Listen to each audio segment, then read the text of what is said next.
just leave me for somebody else. Enjoy yourself, enjoy yourself. Enjoy yourself, enjoy yourself.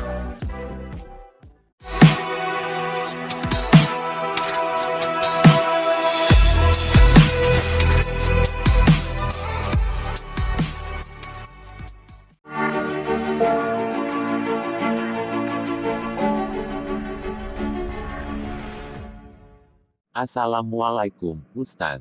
Waalaikumsalam Izwan. Maaf mengganggu Ustaz. Saya mau bertanya beberapa soalan dengan Ustaz.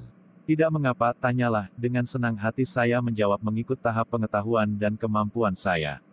Ustaz, mengapakah rujukan kita Al-Quran dan bukannya kitab-kitab lain, seperti Bible dan kitab yang pernah diturunkan kepada Nabi terdahulu, seperti Nabi Musa?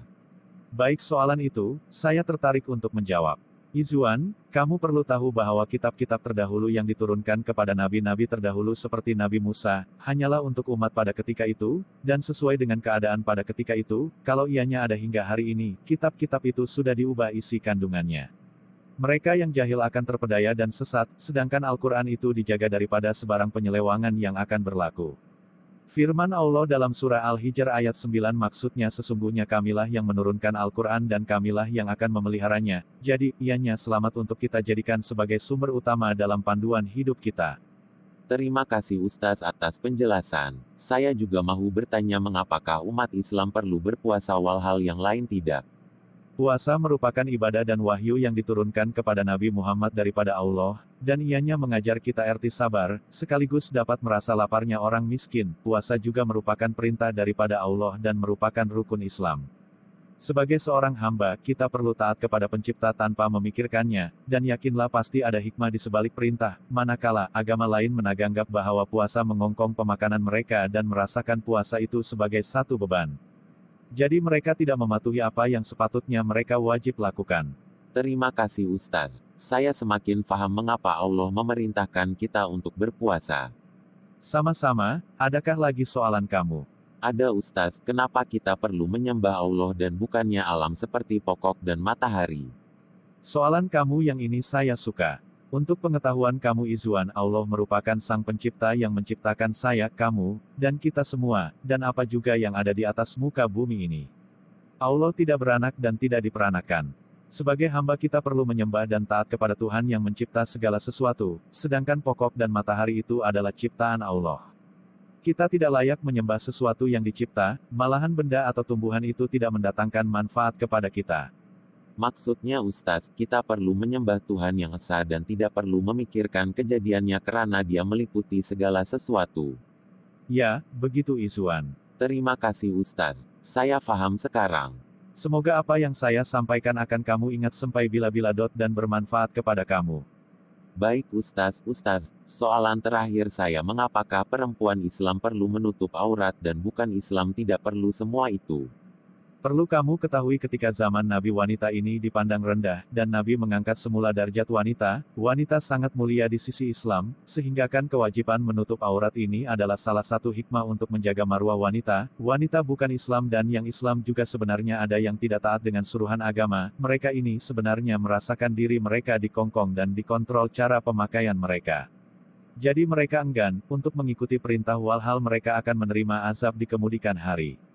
Terima kasih Ustaz. Saya begitu jelas dan paham atas pencerahan yang Ustaz beri. Ustaz, saya minta izin untuk pergi.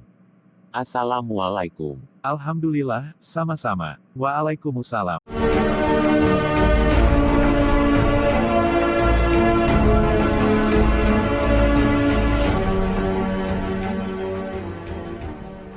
Waalaikum Izwan. Waalaikumsalam Ustaz.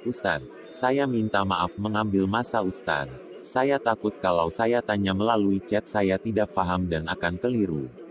Tidak mengapa, lagi pula saya memang lapang sekarang.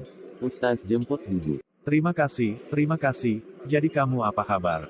Alhamdulillah Ustaz, pesanlah air. Ya, baiklah, teruskan sahaja soalan kamu. Ustaz, mengapa lelaki Islam perlu berkhatan, dan lelaki yang bukan Islam tidak? Seperti yang saya pernah cakap dengan kamu, segala perintah itu pasti ada hikmahnya. Berkhatan itu dapat mengelak kita daripada terkena pelbagai penyakit. Lagi pula, tempat sulit merupakan sesuatu yang sensitif dan mudah dijangkiti penyakit. Salah satu hikmah yang kita dapat adalah, dapat menghindarkan kita daripada penyakit berbahaya yang boleh meragut nyawa. Agama lain memandangkan berkhatan itu sebagai satu perkara yang tidak berfaedah dan langsung tidak mendatangkan manfaat. Pasal 2, mereka tidak berkhatan. Oh begitu Ustaz. Ustaz, lalu apa perbedaan antara Nabi dengan Rasul?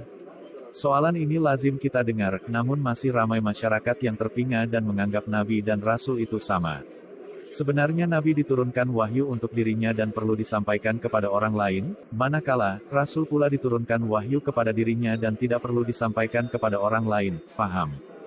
Faham Ustaz. Soalan saya yang terakhir Ustaz, apakah kelebihan dan keburukan penggunaan aplikasi Al-Quran?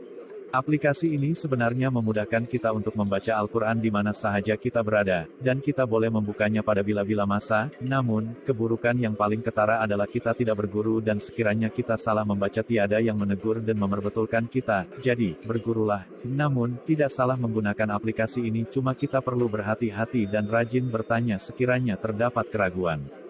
Terima kasih Ustaz. Sama-sama Izwan, namun, sekiranya kamu mendapati kesalahan janganlah kamu cepat menghukum, nasihati Ladi dengan cara berhikmah.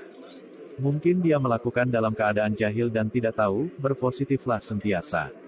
Baik Ustaz. Oh ya, Ustaz minta izin pergi dahulu ya Izwan, Ustaz ada benda ingin diselesaikan. Baik Ustaz, terima kasih Ustaz kerana menjawab soalan-soalan saya dan meluangkan masa. Tidak mengapa, Assalamualaikum. Waalaikumsalam.